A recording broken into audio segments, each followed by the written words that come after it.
Hi everyone, welcome to Homeschool Autism Life. My name is Jamie. If you are new here, welcome, welcome, welcome. And if you are not, thank you for taking the time to spend with me today. Today's video is all about the things that have been working for us for our 2020 and 2021 school year. My brain is like, too many 20s. This has been the first year that I have been homeschooling all three of my children. I have been homeschooling my special needs son, he's autistic and he's almost 13. I cannot believe it. For about 2 years before that. And so I am so thankful that I've had the experience of being able to try some curriculum with Darrion beforehand to try and figure out what works and what doesn't already. And because I've learned those lessons with him and in such a severe manner, I am very thankful to say that most of our curriculum has been working for us. I will also share the ones that are a little less so, and then there's going to be a companion to this video that talks about my curriculum choices for 2021-2022 school year. So the first thing that my kids do in the morning is they do their math, they do their Bible memory work, and they do some sort of grammar or spelling. Now, with the grammar, I chose a couple of things that I actually found online that was completely for free. And I will try and link those down below.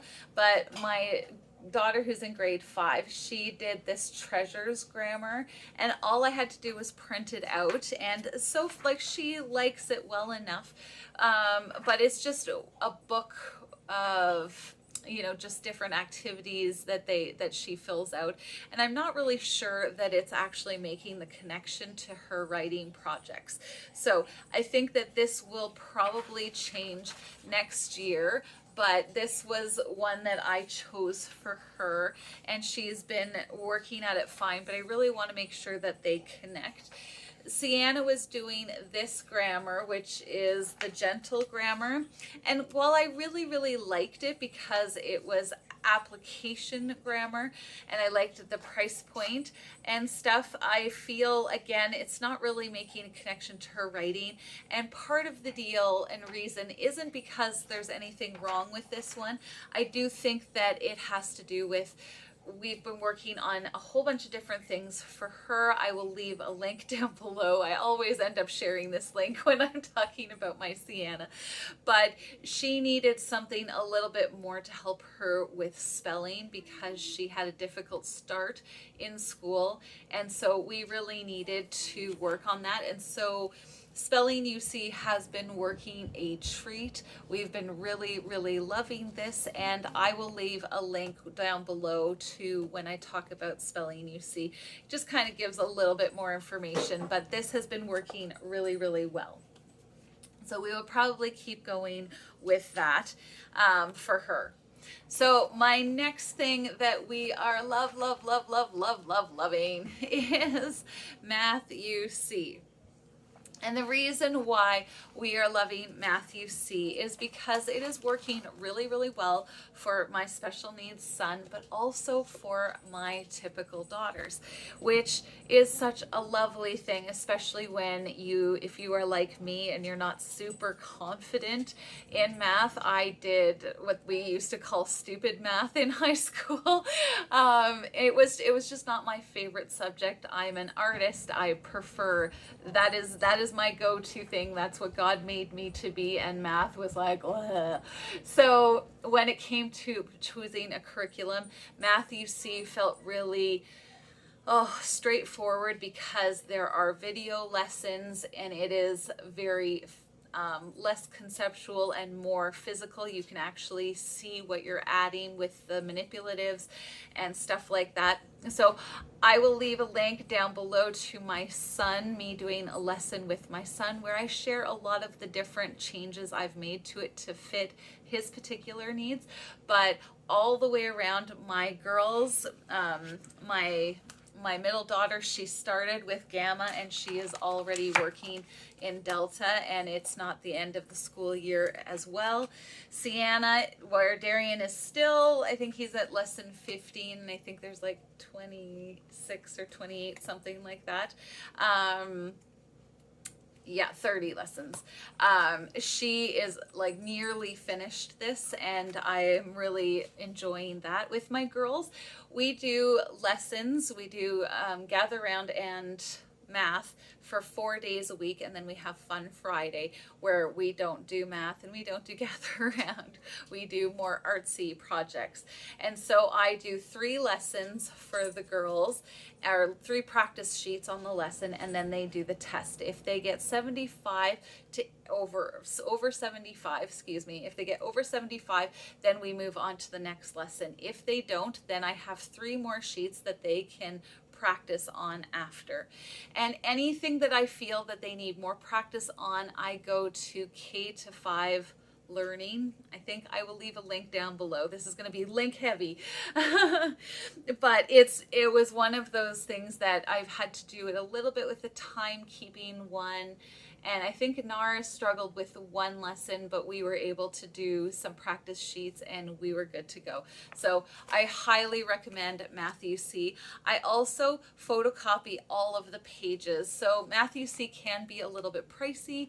And so what I do to stretch my dollar is, so far Darrion and Ceana have gone through the same Matthew C beta program that I bought for Darrion, and I just photocopy it so all of the pages are pristine and clear, and should I need to refer Darrion back to it when he's more independent, then I am free to do so. If not, then I can sell this as a used set completely and totally and make some of my money back. So that's how I stretch Matthew C to work.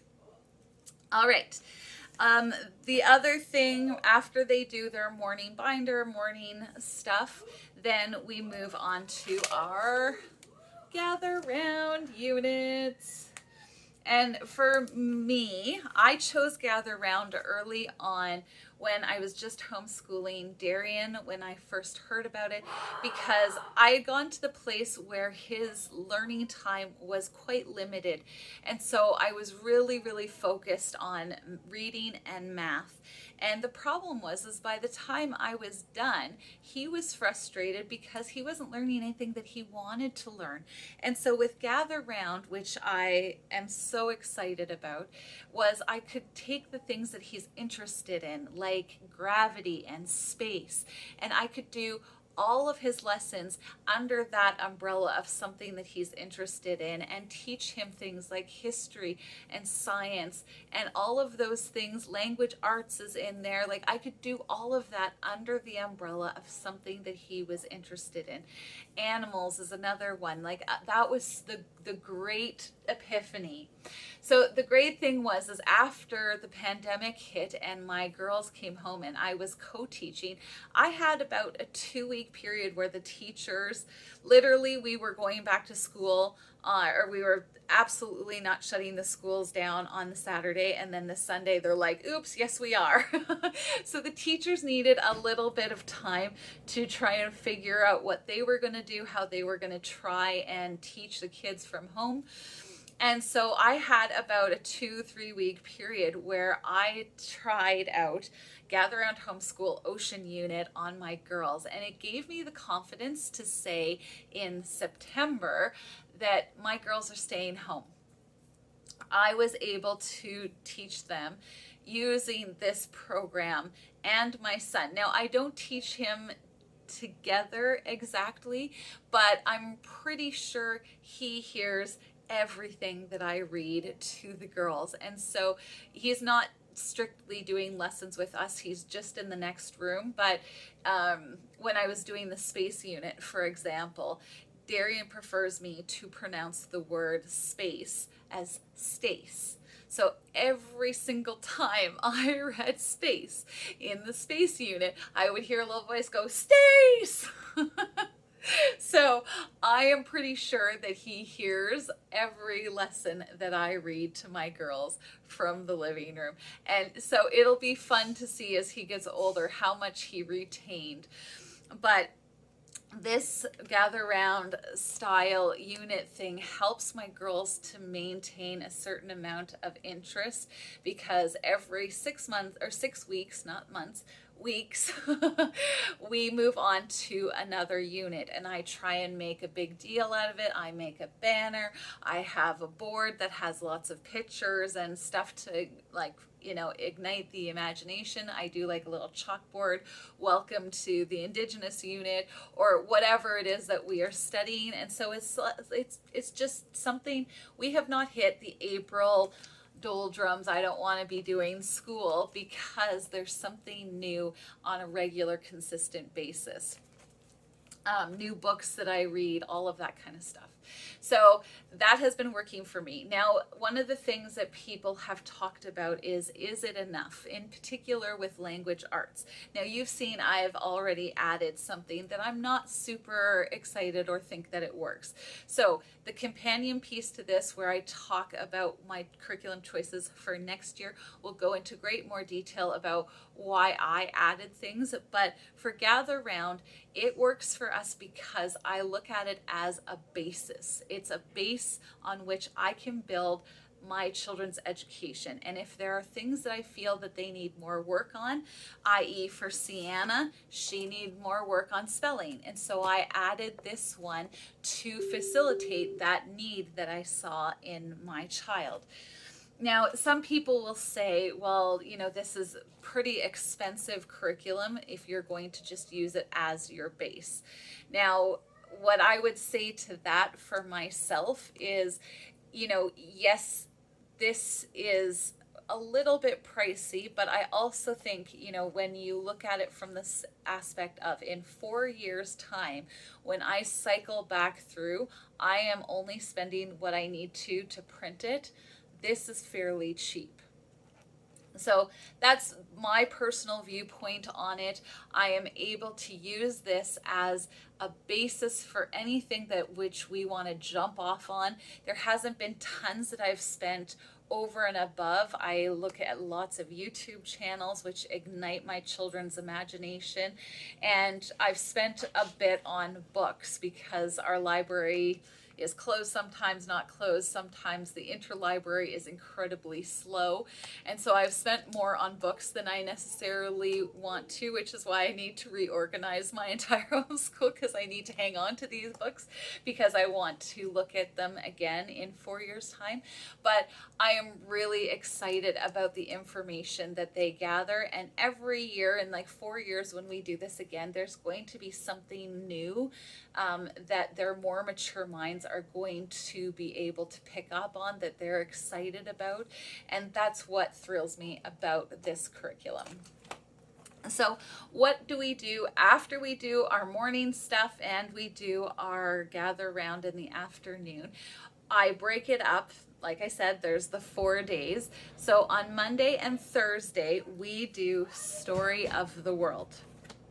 Now, this is a history curriculum. Now, why did I add more history to Gather Round when Gather Round does history? Now, I did this right from the beginning. I did this because history for Gather Round is specific to the unit that they are studying. So if you're doing South America, they did a pop-up history lesson about Harry Ford, the car maker, who built a town down in South America to manufacture rubber from the trees. Well, now it's a ghost town because they found a way to manufacture it for cheaper. And, we watched a video, we did, and it was awesome. I loved that one. But what I really wanted from this was to kind of give my kids an overall picture of history, what it looked like at the beginning and how it moves all the way through to present day. Now, the great thing about this history is it's also a 4-year cycle through, and it comes with lots of different activities. We do map work, we do coloring pages, and I really would suggest that you get the CD readings of it, because for me, I do the read alouds and then I do the gather round lessons, and that's a lot of reading for me, and my kids need a break from my voice, and the fellow who reads this is actually a lot of fun. So that was the other thing that I add. On Tuesday, the girls do music lessons. So my daughter plays Hoffman Academy, and I will leave a link down below to that one on YouTube, here on YouTube, and you can purchase some things from him or just do the videos. We just choose to do the videos. My other daughter is like her father and wants to play trumpet, and because of trumpet, I feel I could give her a little bit more freedom. So she just looks up trumpet videos on YouTube, and then she plunks it out, tries to figure it out. Now, she's expressed an interest in playing the violin, and so that is where we will start working on more her notation reading and stuff like that, just to get her above, the hump of that. But I really wanted her first music lessons to be a little bit more free and open, so that she could have more fun with it and see why she's going to be learning these other steps, so that she can get to the fun that she had with the trumpet. On Wednesdays, we do typing, or we alternate between typing and going to our local library if it's open. So with this, I'm going to leave a link down below to this as well. It is a free typing thing. It's called Dance Mat Typing, and it is a British thing, and it has cartoon animals. It is hilarious. You're breaking records as you go along, and it's just a lot of fun for kids. All three of my children have done it and are doing it, and so it's been a lot of fun. So that is a lot of talking. I'm sorry. But that is the curriculum that has been working for us in 2020, 2021. And stay tuned. If you're not subscribed or hit the bell button, please do so that you don't miss our curriculum choices for 2021, 2022.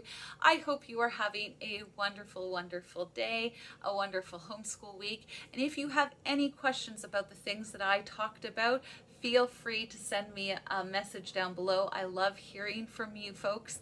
And yeah, if I can be of any assistance, I will gladly do it. So have a wonderful day, and we'll talk to you next time. Bye.